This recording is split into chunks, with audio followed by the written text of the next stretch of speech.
All right, folks. I don't usually do hotel reviews, but this is the Narjes Al Hadeqah hotel. I took a chance. This is more so a review of how awesome the Saudi locals are as compared to some of our foreign brands here. So this is a room 334, key card entry. You need to put your card in here to activate the lights and stuff. But this is such a thoughtful room. It's small. This is literally about this cost me $600 for the last 9 nights of Ramadan.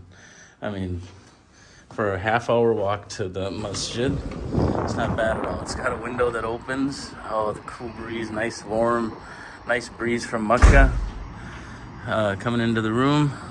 It's pretty nice itself. I got the mountain view. I don't have the clock tower view room because I got the budget room.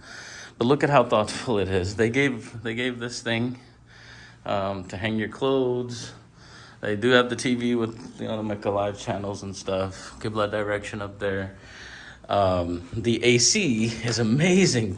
You can flip that down, and then you've got a million different settings that you can mess with to get it just right.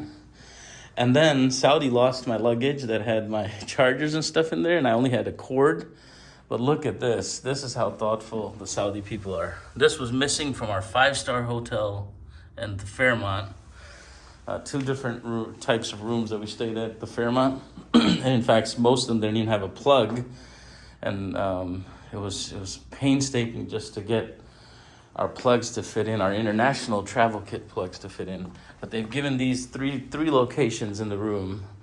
They may have given more. I think they gave one back here too. But they've given the outlet plug with the USB. They've got the hot pot coffee maker. They've got a safe. They've got the Janamaz. I didn't use theirs. I just bought my own. From the street side shops, Quran. I've got my passport in there. Bathrooms are spot clean. I hate when people give reviews of the bathrooms, but those are important.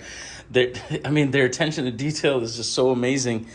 So the tile here is kind of like that glossy tile, but then the tile in the bathroom is like this non-glossy surface. It's very comfortable to stand on, and when you go into the bathroom, it doesn't actually like freeze your feet.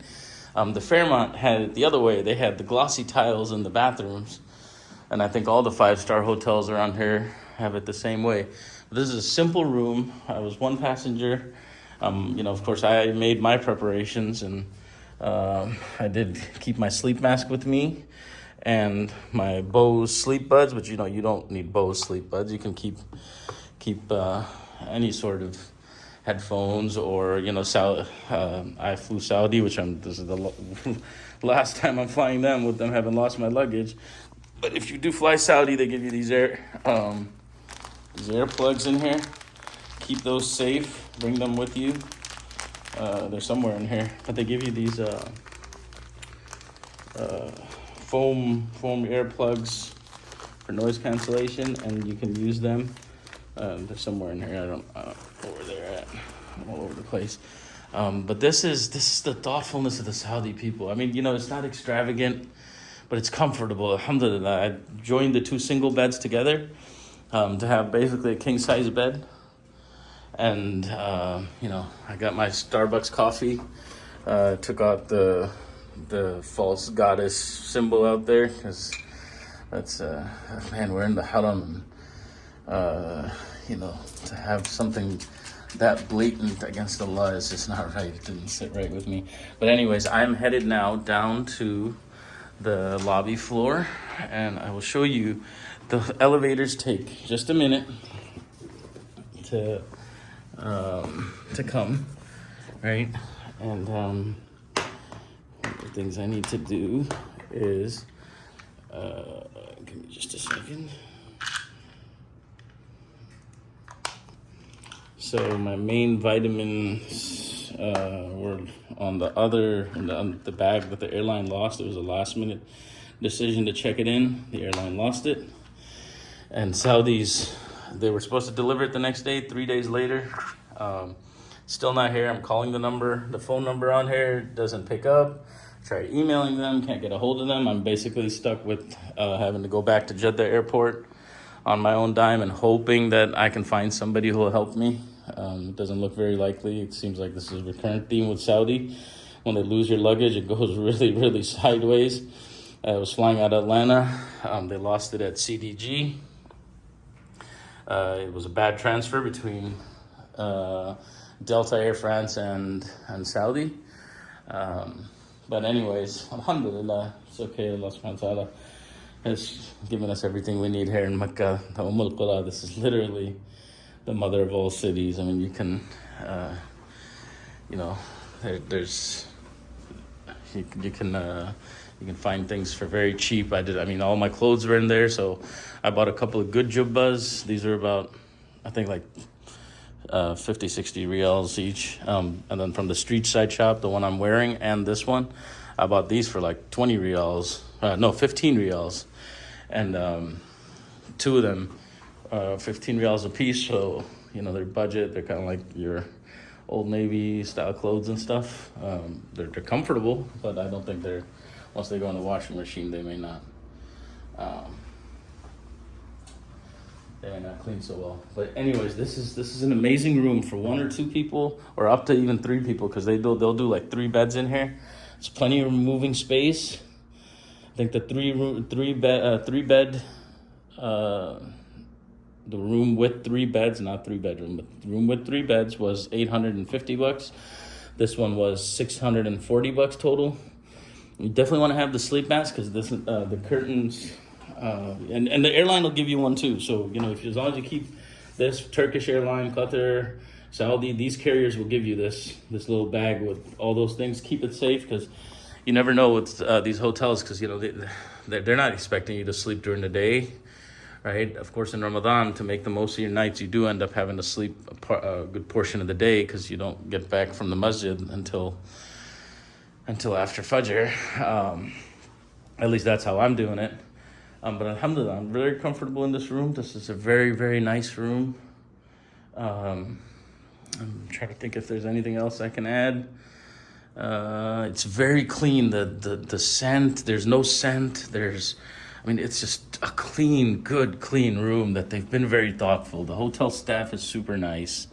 They don't expect tips like the Fairmont. The workers are always like expecting tips.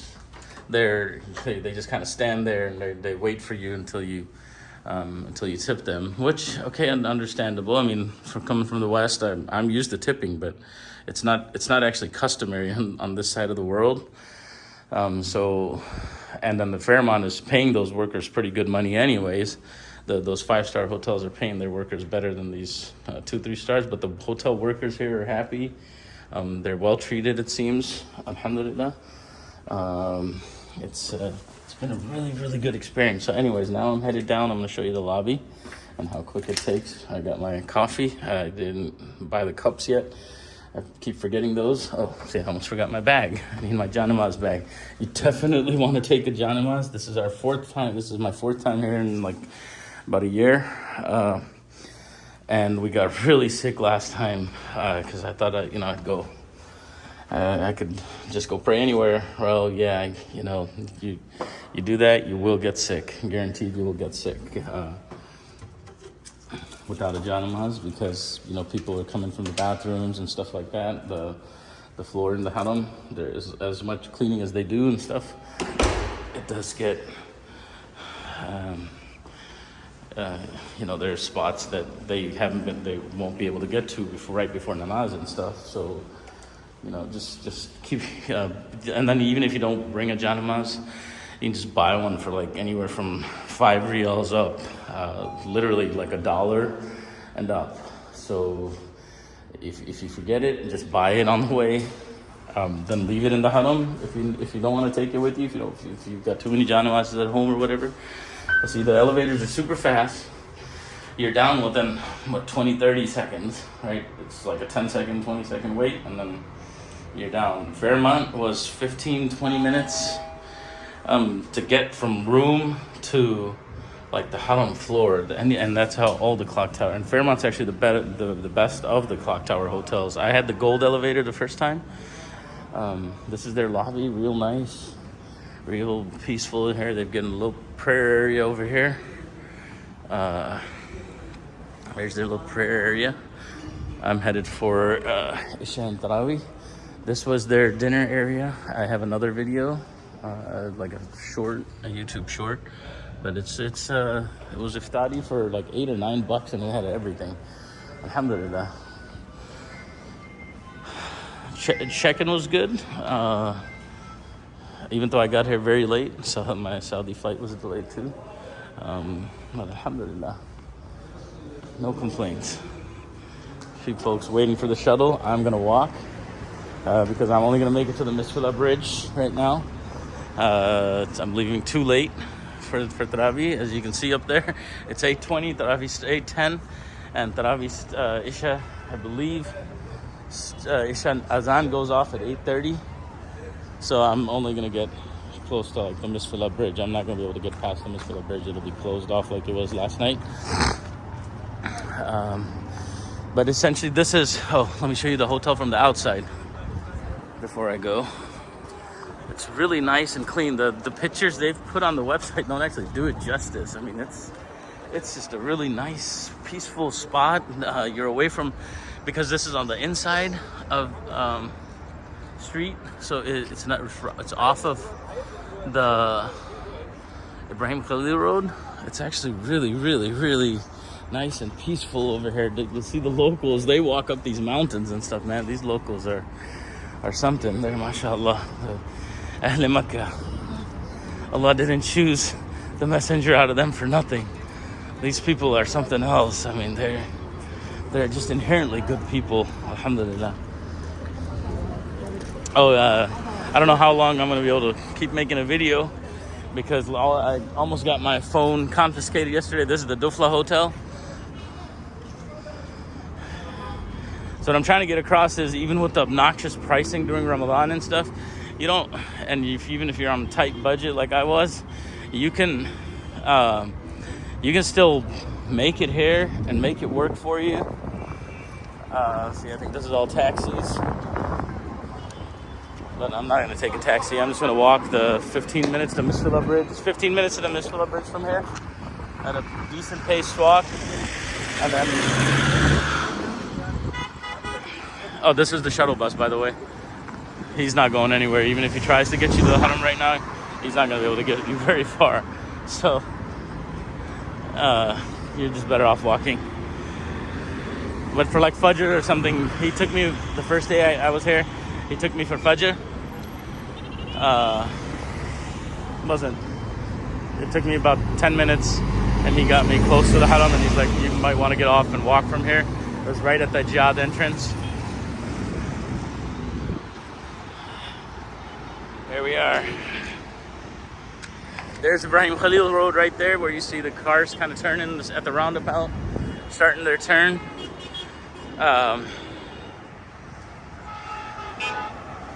Alhamdulillah, Makkah. You know, the air, just everything about it. So, you know, this may not be to stay this far out with kids in busy season. It may not be the best idea, because then you are limited to going on the shuttle. This kind of walking doesn't scare me personally, right?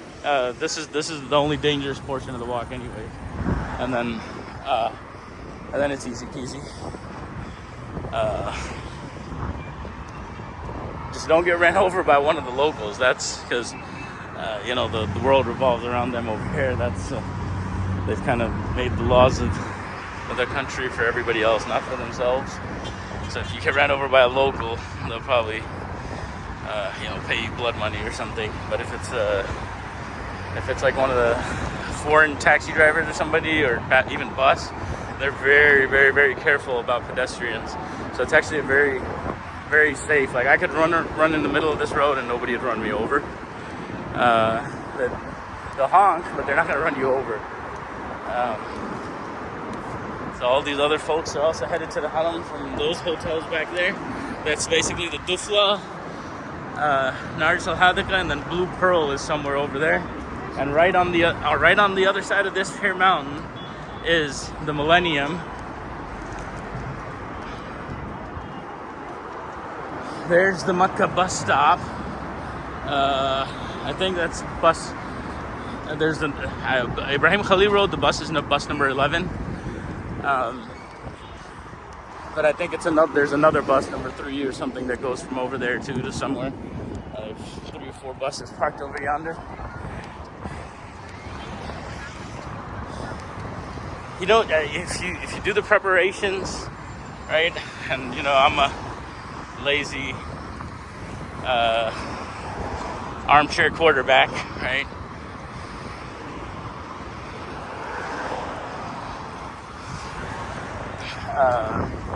So I'm not used to walking as much. Even walking from the Fairmont, doing just 1 tawaf a day. My wife was doing 2 the last 3 trips here. She was doing 2-3 tawafs a day. But I would go on like the 2nd floor or the roof and do it there. And 1 tawaf is usually long enough for a day, and that would wear me out. But alhamdulillah, after those 3 trips plus some daily walking, not any significant exercise or anything, but in preparation for this, walking about an hour a day or so. I just do circles around my QA cage at work when I get some free time or some downtime, and I'm waiting for parts to come in and stuff. And it prepped me pretty well for this. I mean, this is about a 1.8 mile walk, and it doesn't wear me out. It's actually very enjoyable. It's like we're all feeding off of the energy of each other too. Alhamdulillahi Rabbil Alameen. Truly all praise and goodness is for Allah subhanahu wa ta'ala. Everything good that we can say about him is not enough. He is way, way better than that. You get a burst of energy. Even after I came to Makkah, I got here about 3 a.m. on Sunday morning. I was supposed to get in at 11. My flight was delayed. I had just gotten off of work on Friday night and took a flight out of Atlanta to Paris. Wasn't able to sleep on that flight. The day before, I wasn't able to sleep very well either. Oh, there's a cop. Hope I don't get my phone confiscated.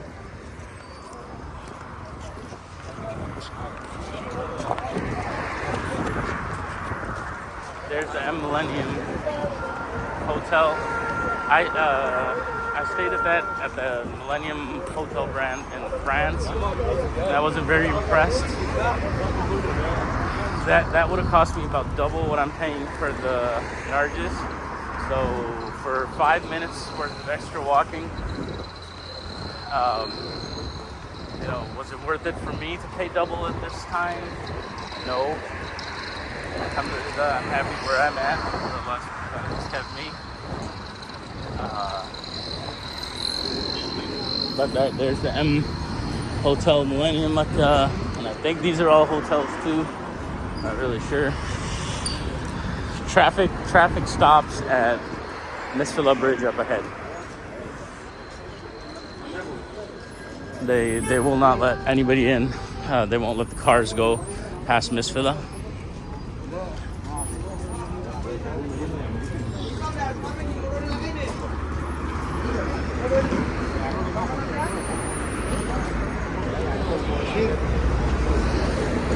Alhamdulillah Rabbil Alameen.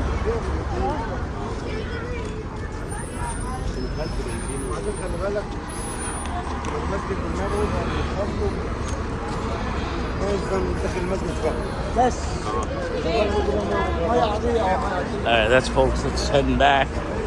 They'll accept their Umrah, accept mine, accept yours, bring you here. This is literally the mother of all cities.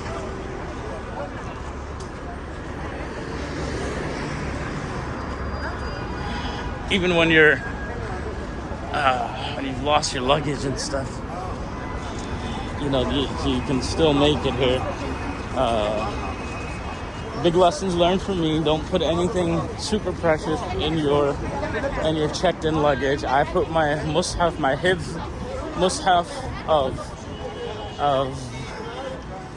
25 years, right? I've had that Quran for 25 years. I was telling my wife, told her multiple times that, you know, when I pass away, when I die, I want to be married. That's the only thing I want to be buried with. I want that and my 2 sheets, right?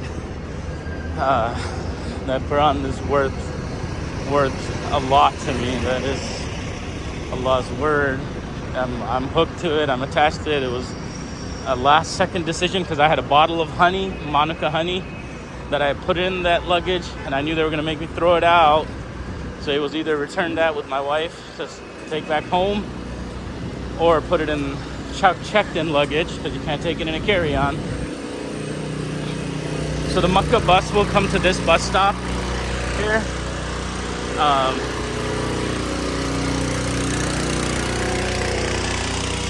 So about halfway up there, right after the Mistala Bridge, you can actually take the number 11 bus for $1. You got to download their app and buy the tickets on the app. Don't buy more than one at a time, because I bought 10 thinking that they weren't going to expire and I could use them in my trip. They expire after 2 days. So don't buy more than like a couple. So I'm out of like $5, but whatever.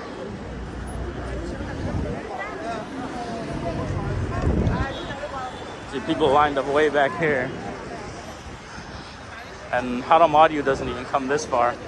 So I don't know. I guess that there's a masjid on the other side of the signal, and the audio from it does come.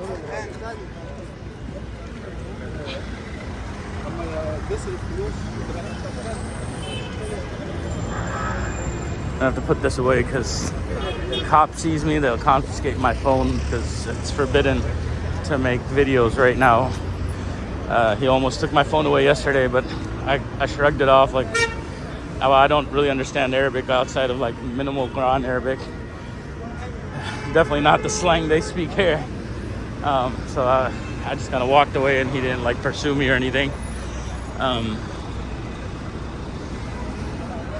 And then some of the locals get upset too. If they see you making a video, like they'll take your phone. I've seen it in some videos from vloggers. Well, they'll take the person's phone and like throw it on the ground and stuff. So you gotta be really careful with the locals too, because that's just their preference. They don't want, you know, there's some hadiths out there that are pretty strict for pictures and stuff, and they just don't want to be a part of that. You can't knock them for that, right? They're erring on the side of caution. It's better to leave. Okay, better put it down.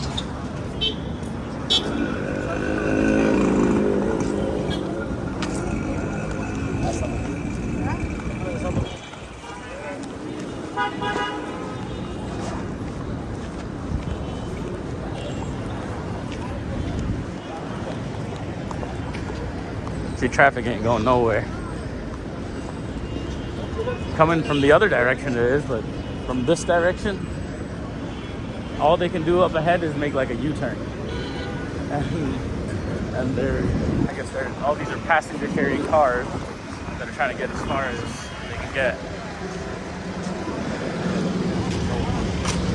But I wanted to highlight that you don't have to spend a ton of money here.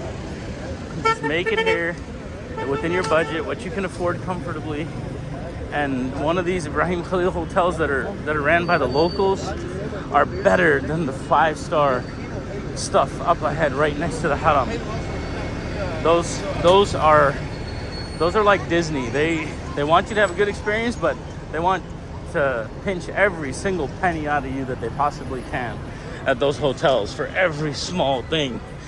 So you end up doing most things external anyways, like laundry. You don't use the hotel laundry because it's like 10 times more expensive to do laundry at the hotel. The food courts and stuff, aren't that great. I had smash burger the first day I was here, right before the second day I was here, and it was for 20 bucks. It was a dried out burger that was undercooked at the same time. I don't know how that's even possible. It's supposed to be their barbecue bacon cheeseburger, and it was just not a very good burger. For 20 bucks, you expect much more for 20 bucks. On the other hand, from on here on Ibrahim Khalil Street, I had a burger yesterday, a chicken burger, kind of like a Al Baik burger. It was from Bosa Faroj. It wasn't that great either, but it was only $3 for a burger, a bottle of water, and a Coke. So it's literally $1 burger, and it's about the same experience as a $20 burger from Smash Burger. Actually, better than, because that Smash Burger, that'll make most people sick if it's undercooked meat like that.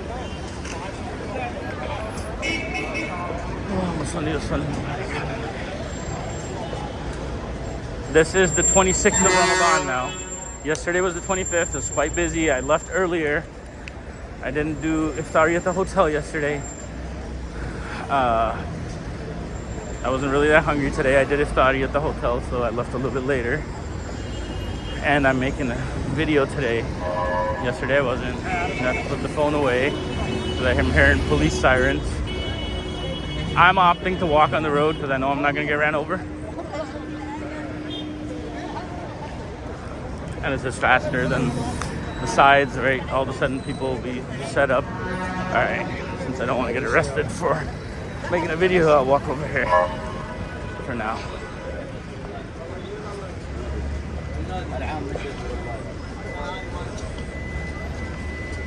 So I'd be walking much faster if I wasn't actually making a video. This bus stop I showed you back there was bus stop 16. This is bus stop 14. And the earliest stop you can take in Ramadan is bus stop number 12 on this road. Ibrahim Khalil Road. Oh, I didn't even notice the top. Better run. There's the Ben David. You can either pick it up underneath the clock tower on your way back if you need something, or you can come here and get your basic necessities there at Ben David. The one in the clock tower is like 5 or 6 floors, the Ben David, and you can pretty much get anything and everything there. It's literally like a Walmart or Target. Other than slippers. Slippers are critical. Your slippers, you need to get your Crocs or your Skechers, your good slippers before coming, and do not forget them. I forgot them my last trip. My feet were so blistered. See, this is as far as they can go. And now I have to put my phone away because I know this is the point where they basically told me to put my phone away.